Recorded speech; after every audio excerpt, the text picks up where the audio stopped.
കാർഷിക വാർത്തകൾ.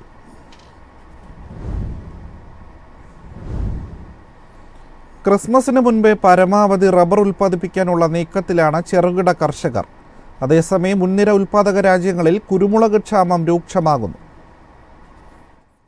വരുന്ന 2 ദിവസങ്ങളിൽ കേരളത്തിന്റെ പലയിടത്തും കനത്ത മഴ ഉണ്ടാകാനിടയുണ്ട്. ഈ സാഹചര്യത്തിൽ മഴമറയിട്ട റബ്ബർ തോട്ടങ്ങളിൽ ടാപ്പിംഗ് നടക്കുമോ എന്ന് ഉറ്റുനോക്കുകയാണ് ഉൽപാദന മേഖല.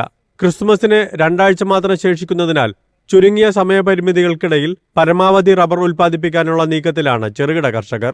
സംസ്ഥാനത്ത് 4ാം ഗ്രേഡ് റബ്ബർ കിലോ 190 രൂപയിൽ വിപണനം നടന്നു. 5ാം ഗ്രേഡ് 155 രൂപയിൽ കൈമാറി. രാജ്യാന്തര അവധി വ്യാപാരത്തിൽ റബ്ബർ വിലയിലെ ചാഞ്ചാട്ടം തുടരുകയാണ്. ബാങ്കോക്കിൽ ഷീറ്റ് വില 21,160 രൂപ. രാജ്യാന്തര കുരുമുളക് മാർക്കറ്റിൽ മലേഷ്യൻ ഉൽപ്പന്ന വില കയറ്റുമതിക്കാർ ടണ്ണിന് $8,200 ഉയർത്തി. ഇന്ത്യൻ നിരക്ക് $8,000 നീങ്ങുന്നത്. ഇന്തോനേഷ്യ $6,800 വിയറ്റ്നാം $6,300 കൊട്ടേഷൻ ഇറക്കിയപ്പോൾ ബ്രസീൽ $6,250 മുളക് വാഗ്ദാനം ചെയ്തു. മുൻനിര കുരുമുളക് ഉൽപാദന രാജ്യങ്ങളിലെ ചരക്ഷാമം മുൻനിർത്തി യൂറോപ്യൻ ബയ്യർമാർ പുതിയ വ്യാപാരങ്ങൾക്ക് നീക്കം നടത്തി. കൊച്ചി വിപണിയിൽ കുരുമുളക് വിലയിൽ മാറ്റമില്ല. News desk MyFin TV. വെളിച്ചെണ്ണ വില വീണ്ടും കുതിപ്പിലാണ്. ക്രിസ്മസും ന്യൂ ഇയറും മുന്നിൽ കണ്ട് വെളിച്ചെണ്ണ വിപണിയിൽ ഡിമാൻഡ് ഉയരുന്നതാണ് കാരണം. വെളിച്ചെണ്ണ വില വീണ്ടും ഉയരുന്നു. ക്രിസ്മസ് അടുത്തതോടെ പ്രാദേശിക തലത്തിൽ പതിവിലും ഡിമാൻഡ് ഉയർന്നിരിക്കുകയാണ്. ചെറുകിട വിപണികളിലും സൂപ്പർ മാർക്കറ്റുകളിലും എണ്ണയ്ക്ക് ആവശ്യമുയരുന്നത് കണ്ട് തമിഴ്നാട്ടിലെ വൻകിട മില്ലുകാർ എണ്ണവില കിൻഡലിന് 300 രൂപ ഉയർത്തി. എന്നാൽ കൊപ്ര വില വർദ്ധിപ്പിക്കാൻ മില്ലുകാർ തയ്യാറായില്ല. കർഷകർക്കും കൊപ്ര ഉൽപാദകർക്കും എണ്ണയുടെ വിലക്കയറ്റം കൊണ്ട് നേട്ടമില്ല. മില്ലുകാർ സ്റ്റോക്കുള്ള ചരക്ക് കൂടിയ വിലയ്ക്ക് വിറ്റഴിക്കാൻ നടത്തിയ നീക്കത്തിന് കേരളത്തിലെ മില്ലുകാരും പിന്തുണ നൽകി. തമിഴ്നാട് ലോബി ഇത്തരമൊരു നീക്കത്തിലൂടെ വെളിച്ചെണ്ണയെ മാത്രം ഉയർത്തിയിരുന്നു. News desk MyFin TV. കൃഷിക്കൊപ്പം മൃഗപരിപാലനവും ഇന്ത്യൻ സമ്പദ് വ്യവസ്ഥയിൽ പ്രാധാന്യമർഹിക്കുന്നതായി കേന്ദ്ര കൃഷിമന്ത്രി ശിവരാജ് സിംഗ് ചൗഹാൻ. കർഷകരുടെ വരുമാനം വർദ്ധിപ്പിക്കാൻ കൃഷിയിൽ വൈവിധ്യവൽക്കരണം പ്രോത്സാഹിപ്പിക്കേണ്ടതുണ്ടെന്നും അദ്ദേഹം വ്യക്തമാക്കി. കർഷകരുടെ വരുമാനം വർദ്ധിപ്പിക്കുന്നതിന് പഴങ്ങൾ, പൂക്കൾ, ഔഷധസസ്യങ്ങൾ, കാർഷിക വനവൽക്കരണം, മൃഗസംരക്ഷണം, തേനീച്ച വളർത്തൽ, മത്സ്യബന്ധനം എന്നിവ പ്രോത്സാഹിപ്പിക്കേണ്ടതുണ്ടെന്നാണ് കേന്ദ്ര കൃഷി വികസന വകുപ്പ് മന്ത്രി ശിവരാജ് സിംഗ് ചൗഹാൻ പറഞ്ഞത്. ഹരിയാനയിലെ കർണാലിയിലുള്ള ഇന്ത്യൻ കൗൺസിൽ ഓഫ് അഗ്രികൾച്ചറൽ റിസർച്ചിന് കീഴിലുള്ള നാഷണൽ ഡയറി റിസർച്ച് ഇൻസ്റ്റിറ്റ്യൂട്ടിൽ ശാസ്ത്രജ്ഞർ, കരിമ്പ് കർഷകർ, സ്വയം സഹായ സംഘാംഗങ്ങൾ എന്നിവരുമായി നടത്തിയ കൂടിക്കാഴ്ചയിലാണ് മന്ത്രി ഇക്കാര്യം വ്യക്തമാക്കിയത്. പരമ്പരാഗത കൃഷിരീതിക്ക് പുറമെ കാർഷിക വൈവിധ്യവൽക്കരണം സാധ്യമാക്കണമെന്നും സാങ്കേതികവിദ്യ ഉപയോഗിക്കാതെ മുന്നോട്ടു പോകാൻ കഴിയില്ലെന്നും മന്ത്രി ചൂണ്ടിക്കാട്ടി. News desk MyFin TV. ഇന്ത്യയുടെ ഭക്ഷ്യ എണ്ണ ഇറക്കുമതി നവംബറിൽ 38.5% ഉയർന്നു. സോൾവെന്റ് എക്സ്ട്രാക്ടേഴ്സ് അസോസിയേഷൻ ഓഫ് ഇന്ത്യയാണ് ഇതു സംബന്ധിച്ച കണക്കുകൾ പുറത്തുവിട്ടത്.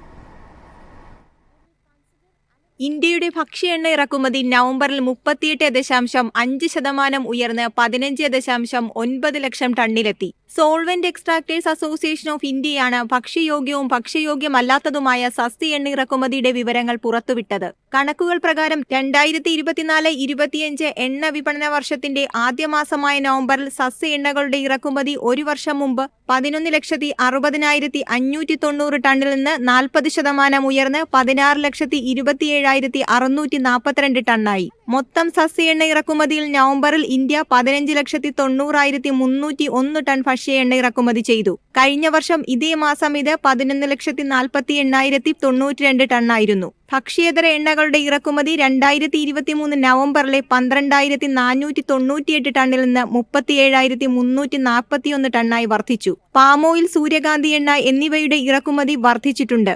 സോയാബീൻ എണ്ണയും ഇറക്കുമതിയിൽ വർധന രേഖപ്പെടുത്തി. News desk MyFin TV. മൺസൂണിന് ശേഷം മഴയിലുണ്ടായ കുറവും കുമിൾ രോഗങ്ങളും കർണാടകയിലെ കർഷകരെ പ്രതിസന്ധിയിലാക്കുന്നു. പരിപ്പ് പോലെയുള്ള വിളകളുടെ ഉൽപ്പാദനത്തെ പ്രതികൂലമായി ബാധിക്കുന്നതായി പരാതി. മൺസൂണിന് ശേഷമുള്ള മഴക്കുറവും കുമിൾ രോഗങ്ങളും ദക്ഷിണേന്ത്യയിലെ പ്രധാന ഉൽപാദന മേഖലയായ കർണാടകയിലെ കുൽബർഗി ജില്ലയിലെ പരിപ്പ് കർഷകരെ പ്രതിസന്ധിയിലാക്കി. പ്രദേശത്ത് നവംബറിൽ 71% മഴക്കുറവ് രേഖപ്പെടുത്തിയത്. ചെടിയിൽ പൂവിടുന്നതിനും കായ്കൾ പിടിക്കുന്നതിനും മണ്ണിൽ ഈർപ്പം അത്യാവശ്യമാണ്. 19.5 മില്ലിലിറ്റർ മഴ സാധാരണ ലഭിക്കേണ്ട സ്ഥാനത്ത് ജില്ലയിൽ 5.6 മില്ലിലിറ്റർ മഴ മാത്രമാണ് ലഭിച്ചതെന്നാണ് കർണാടകയിലെ കൃഷി വകുപ്പ് വ്യക്തമാക്കുന്നത്. അതേസമയം തെലുങ്കാനയുടെ അതിർത്തി പ്രദേശങ്ങളിൽ താരതമ്യേന മെച്ചപ്പെട്ട അവസ്ഥയാണെന്നാണ് വിലയിരുത്തൽ. വിളനാശം വിലയിരുത്തുന്നതിനുള്ള ഒരു സർവേ പുരോഗമിക്കുകയാണ്. കർഷകരുടെ നഷ്ടം വിലയിരുത്തി ദുരിതാശ്വാസ പാക്കേജ് അനുവദിക്കണമെന്നാണ് കർഷകരുടെ ആവശ്യം. News desk MyFin TV. കമ്പോള നിലവാരം.